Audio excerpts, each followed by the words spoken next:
What if everything you've been taught about helping others is actually destroying them? Stay with me, because what I'm about to reveal will challenge everything you believe about kindness, compassion, and love itself. Edgar Cayce, known as the Sleeping Prophet and one of the most documented psychics in history, discovered something disturbing during his thousands of readings. He found that most people who consider themselves helpers, givers, and good-hearted souls are actually interfering with the spiritual evolution of those they claim to love. According to Edgar Cayce, there are certain souls who must walk through fire to awaken, and when you rescue them from those flames, you don't save them. You condemn them to repeat the same lessons again and again. Now, before you click away thinking this sounds harsh or unspiritual, ask yourself this.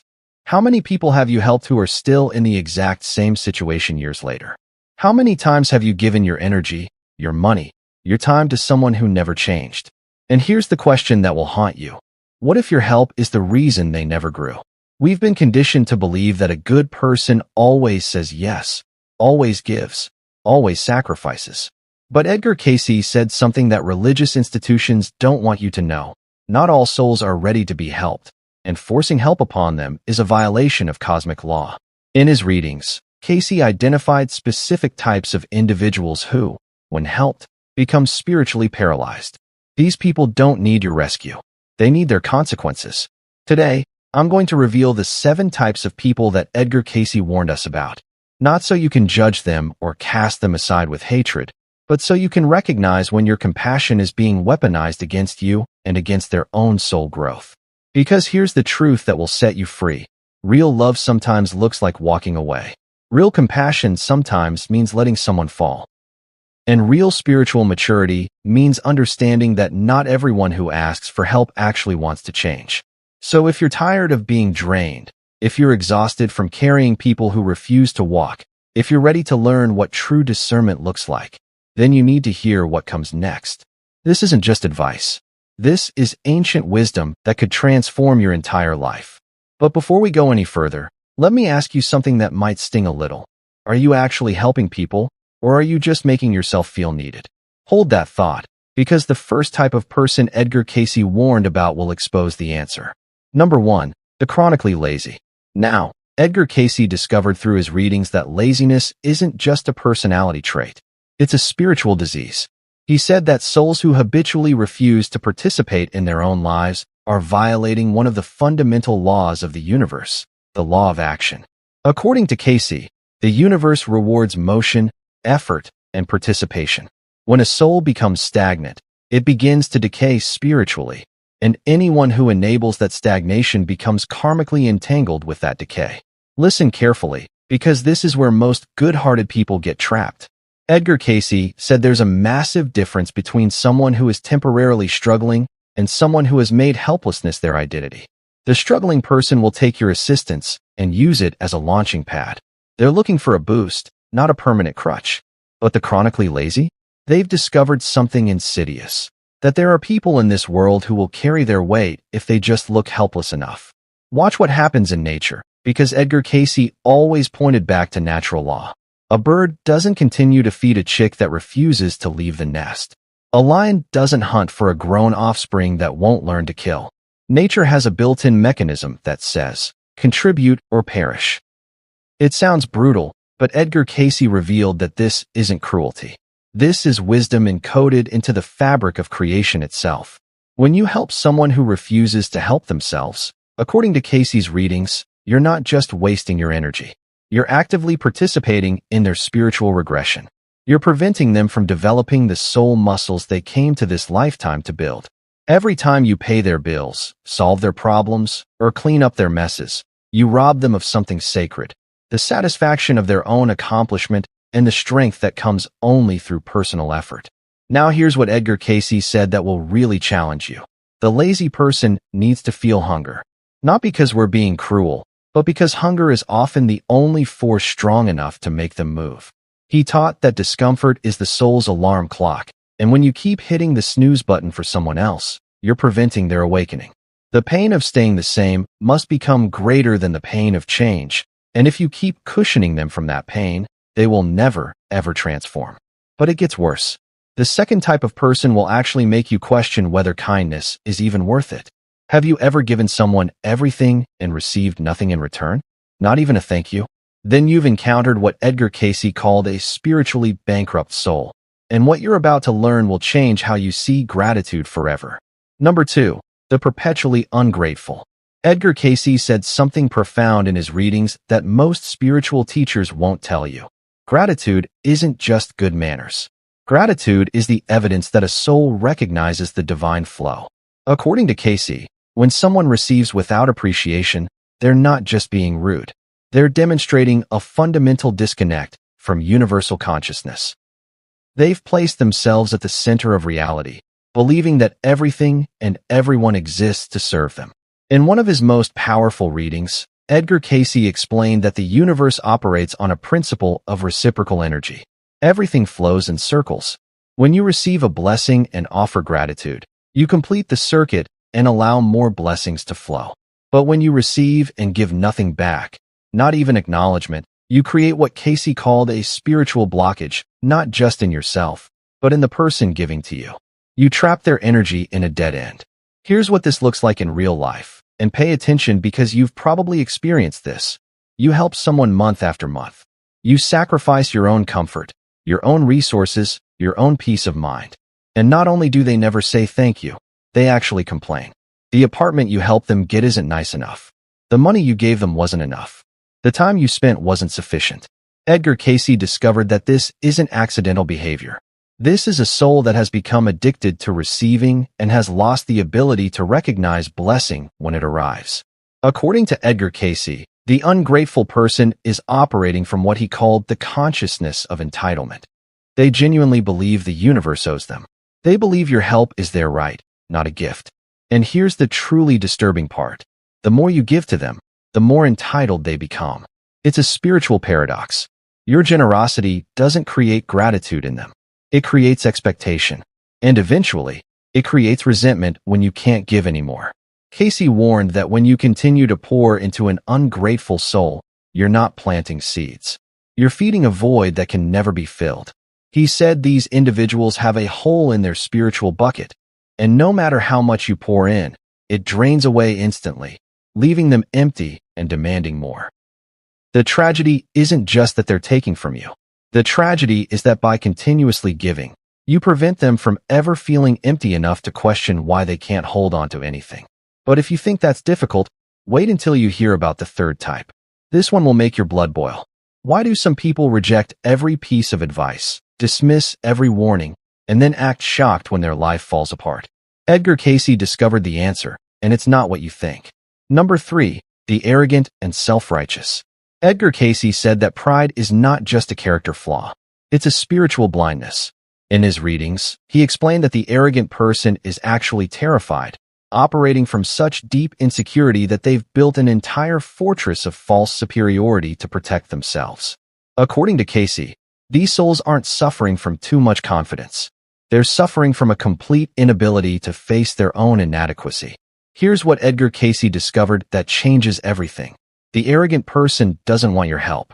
They want your validation. They don't want your wisdom. They want you to confirm what they already believe about themselves. And if you even dare to offer anything that challenges their carefully constructed self-image, they won't just reject your help. They'll reject you entirely and paint you as the problem.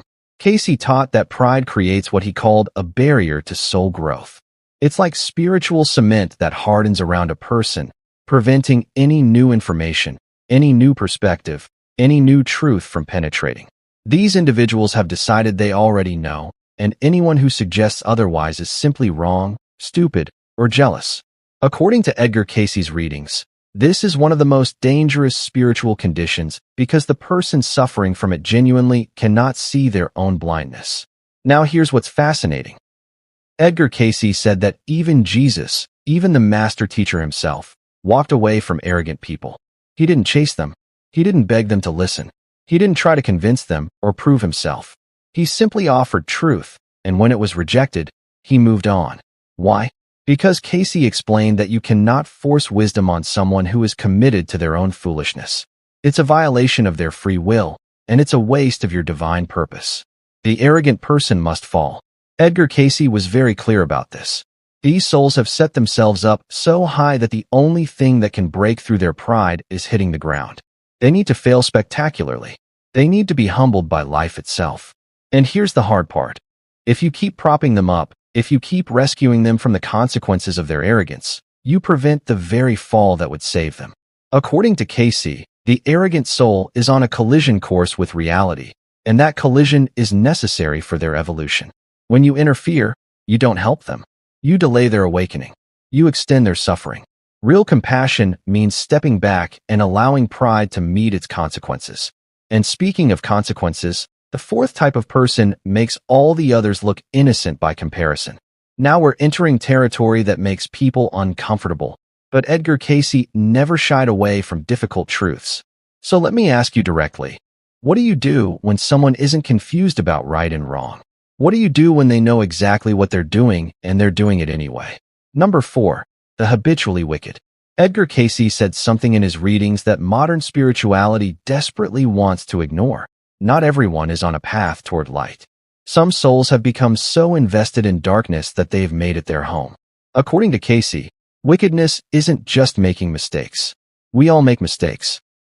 Wickedness is the conscious, repeated choice to harm others without remorse, and then to justify that harm as somehow necessary or deserved. In his trance states, Edgar Cayce described these individuals as souls who have become servants of shadow.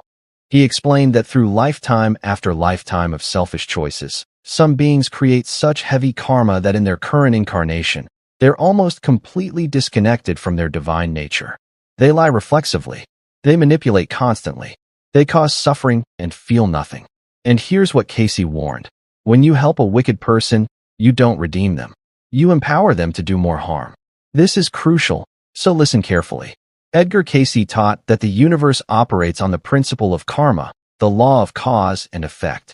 When a wicked person faces consequences for their actions, those consequences are actually the universe trying to correct their course. It's cosmic intervention designed to wake them up before they create even worse karma. But when you step in and rescue them from those consequences, according to Cayce, you become what he called an obstacle to divine justice. You're not showing compassion. You're enabling evil. Edgar Cayce discovered through his readings that habitually wicked people will use your goodness against you. They study compassionate people the way a predator studies prey. They learn what words to say, what stories to tell, what emotions to display to get what they want. And the resources you give them, they won't use them to change. They'll use them to go deeper into their wickedness, to harm more people, to create more destruction. Now, Cayce was very clear. This doesn't mean we hate these individuals. It means we recognize them for what they are, and we protect ourselves and others by refusing to be their accomplice. He taught that some souls have chosen a dark path, and our job isn't to drag them into the light against their will. Our job is to make sure they don't drag us into the darkness with them. The wicked person doesn't need your help. They need to face the full weight of what they've become, and only that crushing realization might make them question their choices. But if you think that's heavy, the fifth type is more common than you realize, and you probably know several people like this right now. How many times does someone have to make the same mistake before you realize they're not learning? Edgar Cayce had a specific answer, and it's going to save you years of frustration. Number 5. The incurably foolish. According to Edgar Cayce, foolishness is not about intelligence. Some of the most foolish people he encountered were highly educated, remarkably clever individuals. No, Edgar Cayce said that a fool is someone who refuses to learn from experience. They touch the hot stove over and over and over again, and each time they seem genuinely surprised that it burns. In his readings, Cayce explained that wisdom comes from one source: the willingness to observe, reflect, and adjust. A wise person makes a mistake once, maybe twice, and then changes their behavior. But the fool? Edgar Cayce said the fool is trapped in what he called a cycle of repetitive failure. They ignore advice, reject wisdom, dismiss warnings, and then when disaster strikes, they're shocked, absolutely shocked that this happened to them again. Here's what makes this so difficult. The fool often comes to you in genuine distress. They're in crisis. They're desperate. They're suffering. And every fiber of your being wants to help them. But Edgar Cayce warned, and this is critical, if you look at their history, you'll see this isn't their first crisis. They've been in this exact situation multiple times before. Different details, same pattern. And each time someone rescued them, they went right back to the behavior that caused the problem in the first place. According to Casey, the fool is drowning in an ocean of their own making, and they refuse to grab the life preserver you throw them. Instead, they thrash and splash and go under. And if you're not careful, if you jump in to save them, they will absolutely pull you under too. Not because they're malicious, but because they're panicking and they have no idea how to save themselves. Edgar Cayce taught that you cannot save a fool. Only life can teach them. Only the accumulated consequences of their repeated mistakes can break through their stubborn refusal to change. And if you keep intervening, if you keep cushioning their falls, you prevent those consequences from doing their sacred work. The fool must finally hit bottom hard enough that they stop thrashing and start thinking. Which brings us to perhaps the most dangerous person on this entire list. This one hides in plain sight. They're charming, they're convincing, and by the time you realize what's happened, you've given them everything. Edgar Cayce called them something chilling, and once you hear it, you'll never be fooled again. Number 6. The Master Manipulator. Edgar Cayce said that manipulation is not just lying. It's a form of psychic vampirism. In his readings, he explained that certain individuals have developed, either in this lifetime or previous ones, an ability to read people's weaknesses and exploit them with surgical precision. According to Cayce, these souls operate from what he called the lower astral realm, meaning they're completely disconnected from love and operating purely from self-interest. Here's what makes manipulators so dangerous. They don't come to you with demands. They come with stories. Edgar Cayce discovered that the master manipulator understands human psychology better than most therapists. They know that good people want to help. They know that kind people feel guilty when they say no. And they use this knowledge like a weapon, carefully crafted and expertly deployed. The manipulator studies you. They watch what makes you emotional. They notice what you value. They observe what makes you feel important or needed. And then, according to Edgar Cayce, they create a performance specifically designed for you. With you, they're the victim who needs rescuing. With someone else, they're the hero who's been wronged. They shape-shift depending on their audience. And if you ever compare notes with others who have dealt with them, you'll discover the stories don't match. Edgar Cayce warned that when you help a manipulator, you're not helping a person in need. You're feeding a system. You're providing fuel for them to continue their games with you and with others. And the moment you stop giving, the moment you see through the act, they will turn on you with stunning speed. You'll become the villain in their next story. They'll tell everyone how you wronged them, how you betrayed them, and they'll move seamlessly to their next target. According to Cayce, the manipulator cannot be fixed by external help because they don't see themselves as broken. They see themselves as smart. They view manipulation as a skill, and your kindness as naivety. These souls must face complete isolation, must lose everyone willing to play their games, before they'll even consider changing. And finally, the 7th type might be the hardest to walk away from. You've taught them. You've warned them. You've shown them a better way.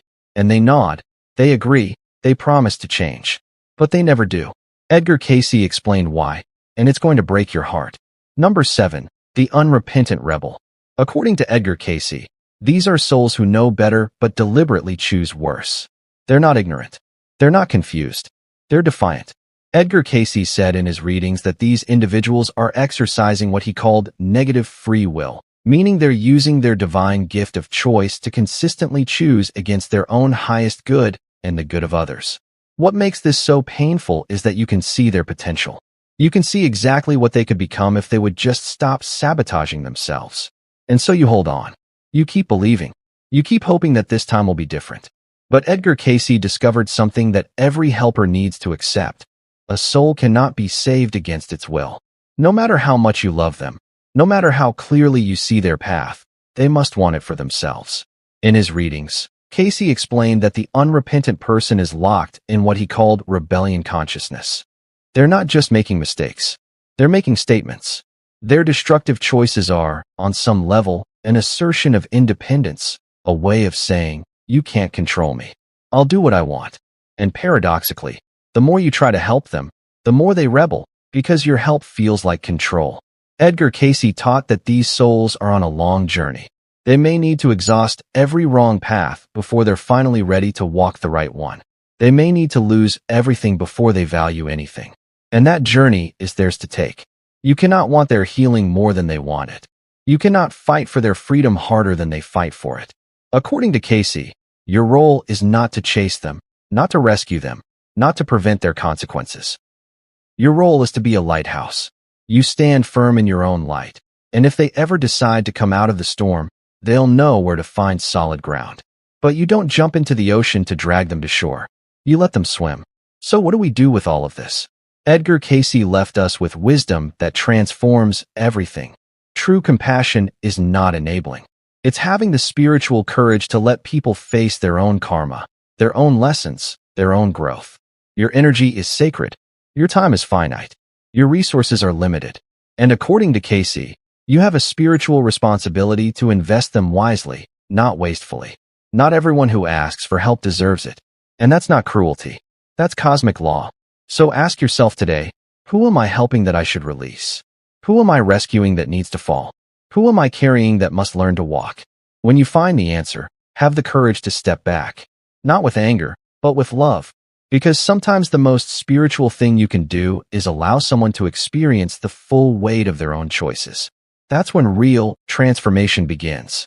Thank you so much for staying with me through this exploration. If you found value in today's discussion, don't forget to subscribe to the channel and share this video with someone who might benefit from it. And if you'd like to go a step further in supporting this work, you can now leave a super thanks below. It's a small way to say thank you, and it truly helps keep this channel going.